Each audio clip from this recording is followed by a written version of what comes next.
আন্তর্জাতিক সপ্তাহ ৬ থেকে ১২ জুন ২০২৪। বিধ্বস্ত বিমানের সন্ধান মালাউইর ভাইস প্রেসিডেন্ট সহ নিহত ১০। আফ্রিকার দেশ মালাউইর ভাইস প্রেসিডেন্টকে বহনকারী বিমানের ধ্বংসাবশেষ পাওয়া গেছে। বিমানটির কেউ বেঁচে নেই। প্রেসিডেন্ট লাজারাস চাকভেরা এই তথ্য নিশ্চিত করেছেন। বিমানটি বিধ্বস্ত হয়ে মালাউইর ভাইস প্রেসিডেন্ট সাউলাস চিলিমা সহ ১০ জন নিহত হয়েছেন। তিনি ছাড়াও বিমানটিতে আরও ৯ জন আরোহী ছিলেন, যার মধ্যে দেশটির সাবেক ফার্স্ট লেডিও রয়েছেন বলে জানিয়েছে ব্রিটিশ গণমাধ্যম দ্য সান। ৫১ বছর বয়সী ভাইস প্রেসিডেন্টের মৃত্যুর বিষয়টি নিশ্চিত করে গত মঙ্গলবার সকালে প্রেসিডেন্ট ও মন্ত্রিসভার দপ্তর থেকে বিবৃতিতে বলা হয়েছে, দুর্ভাগ্যবশত বিমানে যারা ছিলেন তারা সবাই নিহত হয়েছেন। গত সোমবার সকালে রাজধানী লিলিওয়ে থেকে সামরিক বিমানটি উড্ডয়নের পর এই দুর্ঘটনা ঘটে। এর আগে মালাউইর প্রতিরক্ষা বাহিনীর কমান্ডার পল ভেনেস্তিনে ফিরি সকালে জানিয়েছিলেন, ঘন জঙ্গল ও কুয়াশাচ্ছন্ন আবহাওয়ার কারণে উদ্ধার অভিযান ব্যাহত হচ্ছে। হামাসের ফাঁদে পা দিয়ে বিস্ফোরণে ১১ ইসরায়েলি সেনা হতাহত। ফিলিস্তিনের গাজার দক্ষিণাঞ্চলীয় রাফায় বোমা বিস্ফোরণে ৪ ইসরায়েলি সেনা নিহত হয়েছেন। এ ঘটনায় আরও ৭ সেনা আহত হয়েছেন, তাদের মধ্যে ৫ জনের অবস্থা গুরুতর। গত মঙ্গলবার তাদের পরিচয় প্রকাশ করেছে ইসরায়েলের প্রতিরক্ষা বাহিনী। টাইমস অফ ইসরায়েলের এই খবরে জানানো হয়। প্রতিবেদনে বলা হয়, গত সোমবার রাফায় একটি ভবনে বোমা বিস্ফোরণে ৪ ইসরায়েলি সেনা নিহত হয়েছেন। নিহতরা হলেন মেজর তাল পশেবিলস্কি শালভ, স্টাফ সার্জেন্ট এথেন কলস বার্ন, সার্জেন্ট আল মোকশালম ও সার্জেন্ট ইয়ার লেভিন। আইডিএফের প্রাথমিক তদন্ত মতে গত সোমবার দক্ষিণ গাজার রাফা শহরে একটি ভবনে অভিযানে যায় নিহত সেনারা। শুরুতে ভবনের ভেতরে ফাঁদ পাতা আছে কিনা তা নিশ্চিত হতে তারা একটি বিস্ফোরক ছোড়েন। এতে তাৎক্ষণিকভাবে লুকিয়ে রাখা অপর কোনো বিস্ফোরক বিস্ফোরিত না হয় ২ সেনা ৩ তলা ভবনটিতে প্রবেশ করেন। কিন্তু সেই সময় লুকিয়ে রাখা বোমা বিস্ফোরিত হলে ভবনের অংশবিশেষ কয়েকজন সেনার উপর ধসে পড়ে। পরবর্তীতে ওই ভবনের ভেতরে একটি ভূগর্ভস্থ সুড়ঙ্গ খুঁজে পাওয়ার দাবি করে আইডিএফ বলেছে, এই ভবন হামাসের যাতায়াত ছিল। আইডিএফ আরও জানায়, নিহত ৪ সেনা ছাড়াও আরও ৭ জন আহত হয়েছেন, তাদের মধ্যে ৫ জনের অবস্থা গুরুতর। এ নিয়ে গাজায় হামাসের বিরুদ্ধে স্থল অভিযান শুরুর পর ২৯৯ জন সেনা হারালো ইসরায়েল। রুশ যুদ্ধবিমান বিধ্বস্ত, ক্রু নিহত। রাশিয়ার অত্যাধুনিক এক যুদ্ধবিমান বিধ্বস্ত হয়েছে, এতে বিমানটির ক্রু নিহত হয়েছেন। অবশ্য বিমানটির আরোহী কতজন ছিলেন তা এখনও জানা যায়নি। নিয়মিত প্রশিক্ষণ ফ্লাইটের সময় ককেশাস পর্বতে বিমানটি বিধ্বস্ত হয়। গত মঙ্গলবার এক প্রতিবেদনে এই তথ্য জানিয়েছে বার্তা সংস্থা রয়টার্স। প্রতিবেদনে বলা হয়েছে, রাশিয়ান SU-34 বোমারু বিমান নিয়মিত প্রশিক্ষণ ফ্লাইটের সময় কারিগরি ত্রুটির কারণে ককেশাস পর্বতে বিধ্বস্ত হয়েছে এবং এর আরোহী ক্রু মৃত্যু হয়েছে বলে মঙ্গলবার প্রতিরক্ষা মন্ত্রণালয়ের বরাত দিয়ে রাশিয়ার সংবাদ সংস্থাগুলো জানিয়েছে। রাশিয়ার রাষ্ট্রীয় বার্তা সংস্থা RIA দেশটির প্রতিরক্ষা মন্ত্রণালয়ের বরাত দিয়ে বলেছে, নর্থ অসেটিয়া ও আলানিয়া প্রজাতন্ত্রের পাহাড়ি এলাকায় রাশিয়ান এরোস্পেস ফোর্সের একটি SU-34 বিমান নির্ধারিত প্রশিক্ষণ ফ্লাইটের সময় বিধ্বস্ত হয়। প্রতিরক্ষা মন্ত্রণালয় বলেছে, বিমানটি নির্জন এলাকায় বিধ্বস্ত হয়েছে।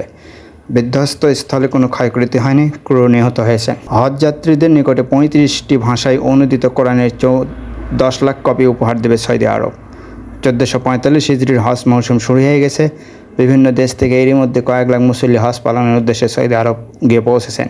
তার মধ্যে এবছর বিভিন্ন ভাষায় অনুদিত পবিত্র কোরআনের ১০ লাখ কপি বিতরণ করা হবে বলে জানিয়েছে সৌদি কর্তৃপক্ষ। পবিত্র ২ মসজিদ তথা হারামাইন শরীফাইনের ধর্ম বিষয়ক প্রেসিডেন্ট আব্দুর রহমান বিন আব্দুল আজিজ সুদাইস বলেছেন, হজের আগে পরে এই ২ মসজিদে ধর্ম বিষয়ক বিভিন্ন কার্যক্রমের পরিকল্পনা করা হয়েছে। হজের আনুষ্ঠানিকতা পালনের উদ্দেশ্যে বিশ্বের বিভিন্ন প্রান্ত থেকে আসা মুসল্লিদের অভিজ্ঞতাকে সমৃদ্ধ করতে এসব কার্যক্রম হাতে নেওয়া হয়েছে। হজ যাত্রীরা যেন এই ২ মসজিদ সহ পুরো হজ প্রোগ্রামের আচার অনুষ্ঠানগুলো স্বচ্ছন্দে ও সহজে আদায় করতে পারেন সেদিকেও বিশেষ খেয়াল রাখা হবে। এরই অংশ হিসেবে আগত হজ যাত্রীদের মধ্যে প্রায় ৩৫টি ভাষায় অনুদিত ১০ লাখ কোরআনের কপি বিতরণ করা হবে। এর মাধ্যমে বিশ্বব্যাপী পবিত্র কোরআনের বাণী প্রচার এবং সহনশীলতা ও সংযমের মূল্যবোধকে শক্তিশালী করা হবে বলে আশা প্রকাশ করছেন Abdur Rahman Sudais. General authority কর্তৃক সরবরাহকৃত অনুদিত কোরআনের এসব অনুলিপির মধ্যে ইংরেজি, উর্দু, ফরাসি, ইন্দোনেশিয়ান, তুর্কি, China, Somali, Malayalam, Bangla, Filipino, Spanish, Albanian, হাউসা সহ ৩৫টি ভাষায় অনুদিত কোরআন থাকবে। সবাই যেন মাতৃভাষায় সহজে কোরআনের অর্থ উপলব্ধি করতে পারেন, তার জন্য সৌদি কর্তৃপক্ষের এই প্রয়াস। মক্কায় তাপমাত্রা ৪৪ ডিগ্রি, হজ যাত্রীদের মানতে হবে যে নির্দেশনা। আগামী শুক্রবার পবিত্র হজ। এবার হজের সময় প্রচণ্ড তাপমাত্রা থাকবে বলে জানিয়েছে সৌদি স্বাস্থ্য মন্ত্রণালয়। এই সময়টিতে গড় তাপমাত্রা ৪৪ ডিগ্রি সেলসিয়াস হতে পারে বলে জানানো হয়েছে। খবর আল আরাবিয়ায়। সৌদি স্বাস্থ্য মন্ত্রণালয় থেকে প্রকাশিত এক সতর্কবার্তায় জানানো হয়েছে, এই বছর তাপমাত্রা উল্লেখযোগ্য বৃদ্ধি পেয়েছে, যা হজ যাত্রীদের জন্য একটি বড় চ্যালেঞ্জ।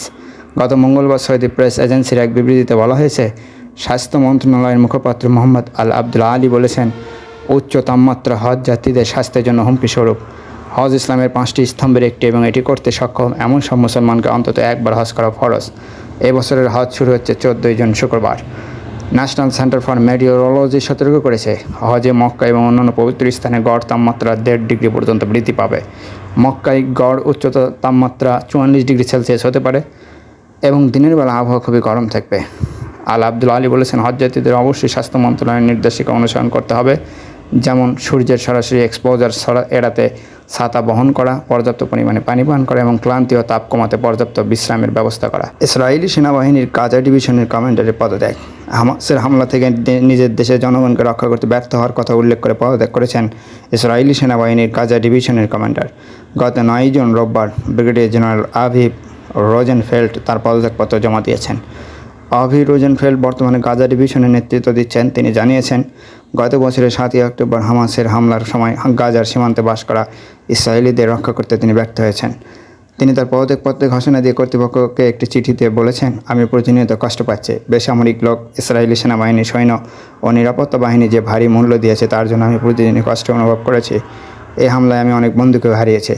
হামাসের হামলা থেকে দেশের জনগণকে রক্ষা করতে ব্যর্থ হওয়ার কথা উল্লেখ করে পদত্যাগ করেছেন ইসরায়েলি সেনাবাহিনীর গাজা ডিভিশনের এই কমান্ডার। এদিকে রোজেনফেল্ড ইসরায়েলি সামরিক বাহিনীকে জানিয়েছেন, তার উত্তরসূরি নির্বাচিত না হওয়া পর্যন্ত তিনি কমান্ডার হিসেবে কাজ চালিয়ে যাবেন এবং 7 অক্টোবরে ব্যর্থতার তদন্তে অংশ নেবেন।